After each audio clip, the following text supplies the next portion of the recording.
امید ہے آپ سب خیریت سے ہوں گے۔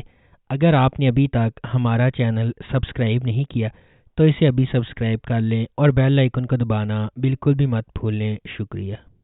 نمبر 10، عبداللہ پور کا دیوداس۔ عبداللہ پور کے دیوداس کی کہانی دلچسپ ہے کیونکہ یہ آنے والے دور کے بہترین دوستوں اور جذبات، جذبے اور رومانس کی پیچیدگی کے ساتھ ان کی باہمی محبت کی دلچسپی سے متعلق ہے۔ اس ڈرامے میں فخر، کاشف اور گل بانو کے کردار بالترتیب بلال عباس خان، رضا تالش اور سارہ خان نے ادا کیے ہیں۔ گل بانو دیوداس کے تخلص سے ایک شاعر کی شاعری سے مسحور ہو جاتی ہے۔ دو بہترین دوست کاشف اور فخر جو گل بانو سے محبت کرتے ہیں اس کا دل حاصل کرنے کی کوشش کرتے ہیں۔ ایسا کرتے ہوئے کاشف نے گل بانو کے سامنے انکشاف کیا کہ وہ دیوداس ہے جبکہ حقیقی دیوداس فخر ہے۔ کیا گل بانو سے ان کی محبت بہترین دوست دشمنوں میں بدل جائے گی؟ گل بانو ان دونوں میں سے کس کا انتخاب کرے گی؟ واقعات کے سلسلے کی پیروی کرتے ہوئے عبداللہ پور کا دیوداس کی پیچیدگی کو دریافت کریں۔ نمبر 9، برنز روڈ کے رومیو جولیٹ۔ کہانی فرحاد عرف رومیو اور فریا عرف جولیٹ کے گرد مرکوز ہے جس کا کردار حمزہ سہیل اور اقرا عزیز نے ادا کیا ہے۔ فرحاد ایک بہادر نوجوان ہے جو نوجوان اور پر اعتماد فریا سے محبت کرتا ہے۔ جیسے جیسے رومیو اور جولیٹ کی محبت آگے بڑھتی ہے، ظالم معاشرہ محبت کرنے والوں کو الگ کرنے کے لیے مداخلت کرتا ہے۔ ڈرامہ یہ کہانی دکھاتا ہے کہ وہ متحد ہو جائیں گے یا معاشرہ انہیں کچل دے گا۔ یہ ایک دلچسپ روم کوم کے طور پر شروع ہوتا ہے جہاں ناظرین اقرا عزیز میں سنو چندہ سے اجیا کی جھلک اور نرم حمزہ سہیل پر ایک بالکل نیا بہادر روپ دیکھ سکتے ہیں۔ لیکن برنز روڈ کے رومیو اور جولیٹ ڈرامے کی کہانی ایک موڑ لیتی ہے اور ایک المناک محبت کی کہانی میں بدل جاتی ہے جس کے صرف ایک خوشگوار انجام تک پہنچنے کی امید ہے۔ نمبر 8، اکھاڑا۔ اکھاڑا ڈرامے کی کہانی دل شیر اور ستارہ کے کرداروں کے گرد گھومتی ہے جو فیروز خان اور سونیا حسین نے ادا کیے ہیں۔ یہ دل شیر کی کہانی ہے جو ایک طاقتور پہلوان کا بیٹا ہے اور توقع کی جاتی ہے کہ وہ ایسا ہی ہوگا اور میراث جاری رکھے گا۔ تاہم دل شیر اپنے والد کے نقش قدم پر چلنے کا ارادہ نہیں رکھتا۔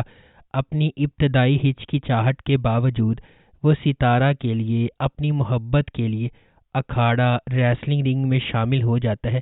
وہ ستارہ سے اپنی محبت ثابت کرنے کے لیے خون، پسینے اور آنسوؤں سے لڑتا ہے اور اسے حاصل کرنے میں خود کو کامیاب بناتا ہے۔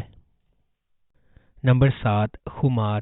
خمار ایک لازوال محبت کی کہانی ہے جو معاشرتی طبقاتی اختلافات سے پیدا ہونے والے چیلنجز اور ان سے پیدا ہونے والی نیگیٹیوٹی کو تلاش کرتی ہے۔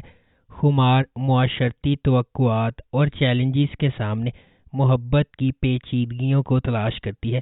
مختلف پس منظر سے تعلق رکھنے والے دو افراد فائز اور حریم اپنی زندگی کو تقدیر سے جڑے ہوئے پاتے ہیں۔ فائز ایک متمول گھرانے میں پیدا ہوا حریم سے بالکل متصادم ہے جو ایک نچلے متوسط طبقے کے پس منظر سے تعلق رکھتی ہے۔ ان کے اختلافات کے باوجود قسمت ان کے راستے ایک ساتھ باندھتی ہے۔ حریم اپنے بھائی روفی کی تعلیمی ضروریات اور اپنی والدہ کے طبی اخراجات کے درمیان پوری تندہی سے کام کر رہی ہے۔ اسے متعدد رکاوٹوں کا سامنا ہے۔ اپنی جدوجہد کے درمیان فائز روفی کا ایک دوست خاموشی سے ان کی مالی مدد کرتا ہے اور حتیٰ کہ حریم کے لیے کام بھی لیتا ہے حالانکہ وہ ہوشیاری سے کام لیتا ہے۔ نمبر 6، عشق مرشد۔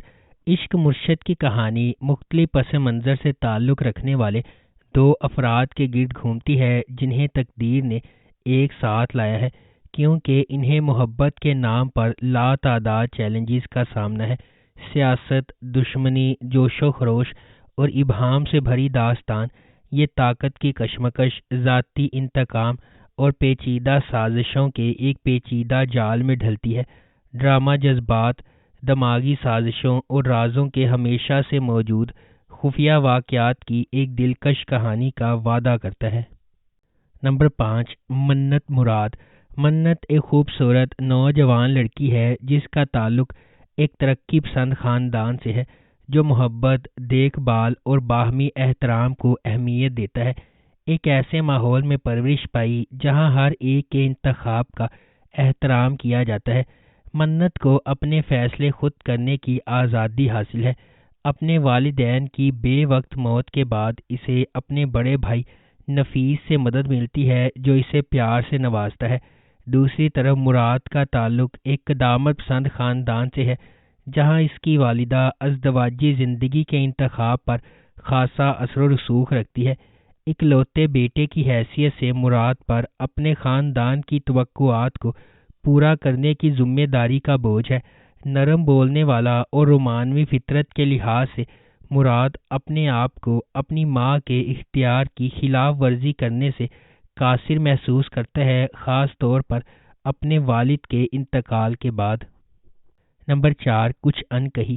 ہائیلی اینٹیسپیٹڈ ڈرامہ سیریل کچھ انکہی جدید دور کا اور ہلکے پھلکے مزاج کا ڈرامہ ہے جو پیغامات سے بھرا ہوا ہے۔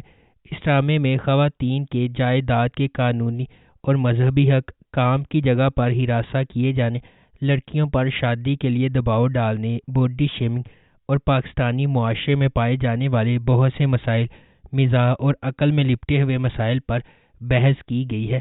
یہ پلاٹ آغا جان کے آبائی گھر کے گرد گھومتا ہے جہاں وہ اپنی 3 بیٹیوں کے ساتھ رہتے ہیں۔ آغا اپنی بہن کے ساتھ جائیداد بانٹنے کو تیار نہیں ہے۔ ان کی دوسری بیٹی عالیہ گھر کے دعووں کو حل کرنے کے لیے دن رات کام کر رہی ہے۔ کہانی میں ایک حیرت انگیز موڑ بھی آتا ہے جب سلمان، ایک اور نوجوان ریئل اسٹیٹ ایجنٹ، کرایہ دار کے طور پر ان کے گھر میں داخل ہوتا ہے۔ نمبر 3، مجھے پیار ہوا تھا۔ مجھے پیار ہوا تھا ماہر، سعد اور اریب کے درمیان لو ٹرائنگل پر مبنی ہے۔ سعد ہمیشہ سے اپنی کزن ماہر سے محبت کرتا رہا ہے، لیکن جب وہ اس کا اعتراف کرنے میں ناکام رہتا ہے تو زندگی ایک مختلف موڑ لیتی ہے اور اریب فریم میں داخل ہوتا ہے۔ تھوڑی سی غلط فہمی کی وجہ سے معاملات ٹوٹنے لگتے ہیں اور محبت کرنے والوں کے درمیان اعتماد ٹوٹ جاتا ہے۔ اپنے والدین کی اکلوتی اولاد ہونے کے ناطے ہانیہ عمر بطور ماہر اپنے خاندان کی تمام محبتیں جمع کرتی ہے۔ وہ سادہ، معصوم اور شائستہ ہے۔ وہ پیسے اور مادی چیزوں پر محبت اور احترام کو ترجیح دیتی ہے۔ وہاج علی بطور سعد ماہر کا کزن ہے۔ بڑے ہوتے ہی اس کے ساتھ اس کی دوستی محبت میں بدل جاتی ہے۔ وہ ماہر سے محبت کرتا ہے اور اس کے لیے اپنی عزت نفس قربان کرنے کو بھی تیار ہے، لیکن بدقسمتی سے یہ احساس باہمی نہیں ہے۔ نمبر 2، ہم تم۔ آدم سلطان اور نیہا قطب الدین بچپن کے حریف اور پڑوسی ہیں۔ آدم کا بڑا بھائی سرمد ایک پیشہ ور باورچی ہے اور ایک ریسٹورنٹ کا مالک ہے، اور سرمد کو نیہا کی بڑی بہن ماہا سے محبت ہے۔ ماہا کو یوگا کرنے کا شوق ہے اور اپنے جسم کو شکل میں رکھنا اور اپنی خوراک کا خیال رکھنا۔ قطب الدین، نیہا اور ماہا کے والد اپنی بیٹیوں سے زیادہ آدم پر توجہ دیتے ہیں کیونکہ اس نے ہمیشہ بیٹا نہ ہونے پر افسوس کا اظہار کیا ہے۔ آدم، جس کے اپنے والد نے ساری زندگی مالی اور جذباتی دیکھ بھال کے والد کے فرائض کو نظر انداز کیا ہے، قطب کا بھی دل کی گہرائیوں سے احترام اور خیال رکھتا ہے۔ نمبر 1، وہ پاگل سی۔ وہ پاگل سی سارہ نامی ایک لڑکی کی کہانی ہے جسے اپنے والد احسن کی دوسری بیوی شازمہ کے ساتھ ایڈجسٹ کرنے میں دشواری کا سامنا ہے۔ شازمہ نے پیسوں کے لیے احسن سے شادی کی ہے۔ پلاٹ ایک دلچسپ موڑ لیتا ہے جب وہ اپنے عاشق وہاج کا تعارف احسن سے کرواتی ہے اور اسے وہاج کی سارہ سے شادی کرنے پر راضی کرتی ہے۔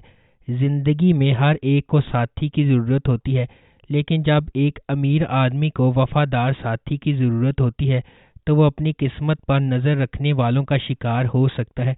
بعض اوقات جو لوگ سب سے قریب نظر آتے ہیں وہ سب سے دور ہوتے ہیں۔